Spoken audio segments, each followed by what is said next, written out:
जय गुरुदेव। प्रणाम सभी को। निरोग जीवन के महत्वपूर्ण सूत्र अध्याय 7।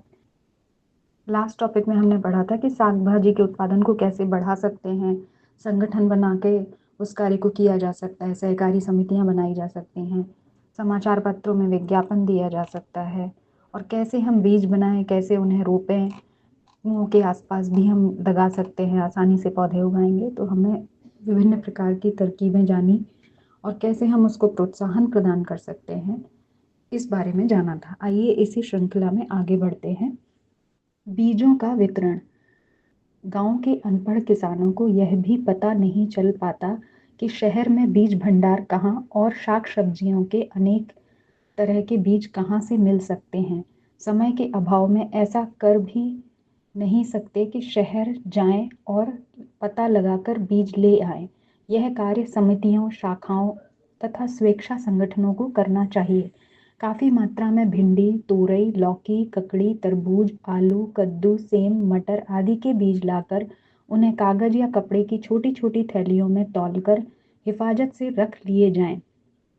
इनके ऊपर स्याही से वजन और उनकी कीमत लिख दी जाए। थैलियाँ ज़्यादातर तौल, छटाक या 100 ग्राम तक ही बनाई जाएं और उनकी कीमत 2, 4 या 8 आने से अधिक न रखी जाए। जो लोग अधिक खरीदना चाहें उन्हें थैलियाँ या पुड़ियों की अपेक्षा तौलकर बीज दिए जाएं। इस प्रकार के बीज भंडार हर संचालन केंद्र के पास जगह जगह रहें। पौधे वितरण, पौध भंडार। किन्हीं संगठनों या व्यक्तियों को जिनके कुछ जमीन सुविधापूर्वक उपलब्ध हो सकती हो, उन्हें चाहिए कि वे उतनी जमीन में गोभी, बैंगन, टमाटर, मिर्च, गाजर, शकरकंद आदि की पौध छोटी छोटी क्यारियों में बो लें।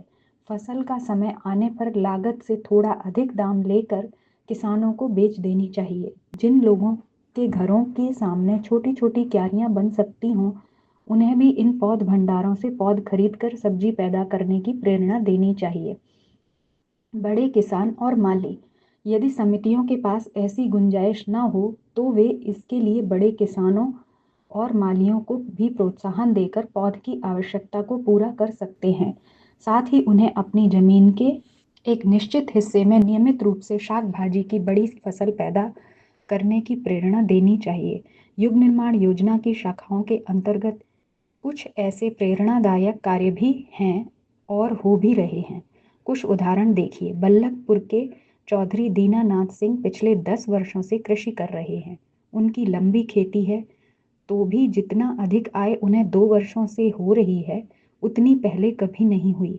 इसका मुख्य कारण यह है कि उनकी 5 बीघे जमीन अब विशुद्ध रूप से केवल सब्जियों के लिए ही प्रयुक्त की जा रही है। चकडूंगर के किसान जयती ने इस वर्ष ड्योढ़ी आमदनी प्राप्त की है। इसका एकमात्र कारण यह है कि अपनी 50 बीघे जमीन में आलू और दूसरे साग पैदा किए। अब उनका इरादा है कि 10 बीघे खेती केवल साग सब्जी के लिए ही रखी जाए। इस जमीन में उन्होंने एक कुआं खुदवाकर उसे बाड़े के रूप में परिणत कर दिया है। शिविरों का आयोजन। जनता और किसानों को इस दिशा में प्रोत्साहित करने के लिए सुविधानुसार न्यूनाधिक दिनों के प्रशिक्षण शिविर भी चलाए जा सकते हैं। इनमें किसानों को बीजों से परिचित कराना, साग की अच्छी उपज के लिए मिट्टी तैयार करना, खाद और पानी देना, कीड़ों से बचाना, उत्पादन बढ़ाने के प्रयत्न, बिक्री के ढंग आदि प्रशिक्षण विषय रखे जा सकते हैं। इस संबंध में भाषणों तथा प्रत्यक्ष ज्ञान द्वारा अधिकाधिक जानकारी दी जाए और लोगों को साग सब्जी उत्पादन की अधिक से अधिक योग्यता बढ़ाई जाए। इन प्रशिक्षण शिविरों में आहार की सामूहिक व्यवस्था रहे और उसमें भोजन के रूप में अधिकांश तरकारियां और सब्जियों के बने तरह तरह के व्यंजन परोसे जाएं। इस प्रकार का आहार रुचिकर, स्वादिष्ट और स्वास्थ्यवर्धक भी होता है। कृषि अधिकारियों का सहयोग। कृषि कार्यों में सामान्य जनता की जानकारी बढ़ाने के उद्देश्य से सरकार ने विकास क्षेत्रों में कृषि अधिकारी नियुक्त किए हैं।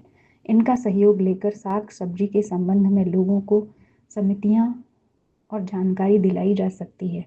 केंद्रीय कृषि मंत्रालय तथा राज्य कृषि अनुसंधान संस्थाओं की मदद भी ली जा सकती है। वहाँ के अधिकारियों को बुलाकर इस संबंध में भाषण कराना, साहित्य मंगाकर उसके उपयोगी अंश की जानकारी सामान्य जनता तक पहुँचाना भी लाभदायक हो सकता है। आपके यहाँ यह जमीन बेकार पड़ी है, लीजिए, यह रहे बीज, यहाँ अमुक सब्जी बो दीजिए। इसमें यह लगा दीजिए, यहाँ बोइए। अपने साथियों से आप साग उत्पादन के लिए यह कह सकते हैं। बीज कैसे बोएं, पानी कैसे दें और इसकी हिफाजत कैसे करें, यह सब बातें भी समझानी चाहिए। अध्यापक अपने विद्यालयों में बच्चों को अतिरिक्त समय में इस प्रकार की शिक्षा देकर उन्हें गांव में भेज सकते हैं। विद्यार्थियों का प्रभाव भी लोगों पर अच्छा होता है और इस तरह समाज सेवा का क्षेत्र भी उनके लिए विकसित होता है। शिक्षा संस्थाओं को अब सरकार की ओर से कृषि के प्रशिक्षण के लिए जमीनें भी मिलती हैं। अध्यापक इसका सर्वोत्तम उपयोग सब्जियों के उत्पादन के प्रशिक्षण में कर सकते हैं। इन छोटे कृषि फार्मों को देहातों में उत्पादन के प्रशिक्षण को इस तरह विकसित किया जाए ताकि लोग विद्यालय के समय के बाद वहां जाकर उन्हें देख सकें और इस संबंध में जो उनकी जिज्ञासाएं और शंकाएं हों उनका समाधान कर सकें। प्रतियोगिता और प्रदर्शनी। लोगों को बीज या पौध देकर ही यह आशा नहीं कर लेनी चाहिए कि उससे लोगों में सब्जी के उत्पादन की पर्याप्त रुचि जागृत हो जाएगी। लोगों में इस रुचि का विस्तार करने के लिए प्रतियोगिताएं रखनी चाहिए। समितियों को चाहिए कि वे बीज देते समय भी घोषणा करें कि इस वर्ष जिस व्यक्ति की आलू की फसल सबसे अच्छी होगी उसे सर्वश्रेष्ठ सब्जी उत्पादक का प्रमाण पत्र दिया जाएगा। उसका सार्वजनिक अभिनंदन किया जाएगा और छोटा मोटा पुरस्कार भी प्रोत्साहन के लिए दिया जाएगा।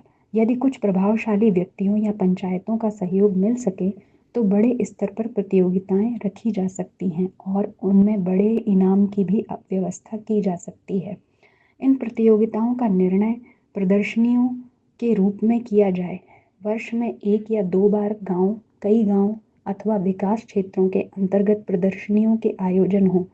इनमें लोग सबसे अच्छी बड़ी सब्जियों को प्रदर्शन के लिए लाकर रखें। उसके साथ में एक कागज में उत्पादक का नाम लिखकर रखें। प्रदर्शनी को देखने के लिए बाहर गांवों में प्रचार किया जाए और उसे एक छोटे से मेले का रूप दे दिया जाए। वहाँ एक दल ऐसा भी हो जो स्टॉलों पर घूमने वालों को शाक सब्जी उगाने संबंधी आवश्यक पूछताछ का जवाब भी देता रहे। उत्पादकों को सहयोग। सब्जी पैदा करने वालों को विक्रय की कठिनाई हो सकती है। छोटे उत्पादकों की खपत तो फेरी लगाकर सब्जी बेचने वाले कर लेते हैं, पर यदि बड़ी मात्रा में सब्जी का उत्पादन हो तो उन्हें मंडियों में पहुंचाने में सहयोग देने का कार्य भी इन समितियों को करना चाहिए। हर मंडी के अलग अलग सब्जियों के ताजे भाव मालूम किए जाते रहें, जिनसे अधिक लाभ में सब्जियों के विक्रय की व्यवस्था होती रहे और वह सूखने या खराब न होने पावे। समितियां स्वयं भी विक्रय की व्यवस्था कर सकती हैं। किसानों को उचित मूल्य मिल रहा है और उनकी हरी सब्जियां विक्रय के लिए नहीं रुक रही हैं। इन दोनों बातों पर पूरा ध्यान रखा जाए तो किसानों को उत्साह अनाज की अपेक्षा सब्जी व्यवसाय में लगा रह सकता है। तो आज के टॉपिक में हमने अलग अलग तरह के टेक्निक्स बताई गई हैं कि कैसे हम किसानों को सहयोग करें, कैसे हम लोगों को जागरूक करें ताकि वो सब्जियों का उत्पादन अपने यहाँ पर करें।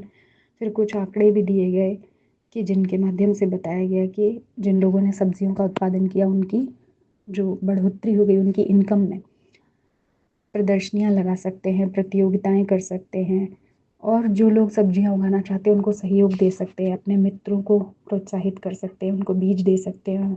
स्कूलों में भी हम सब्जियां कैसे उगाएं इसकी शिक्षा दे सकते हैं और विद्यार्थियों को भी उस काम में लगाया जा सकता है। तो ये बहुत सारी तरकीबें गुरुदेव ने बताई। आज के लिए इतना ही, आगे कल पढ़ेंगे। जय गुरुदेव, प्रणाम सभी को।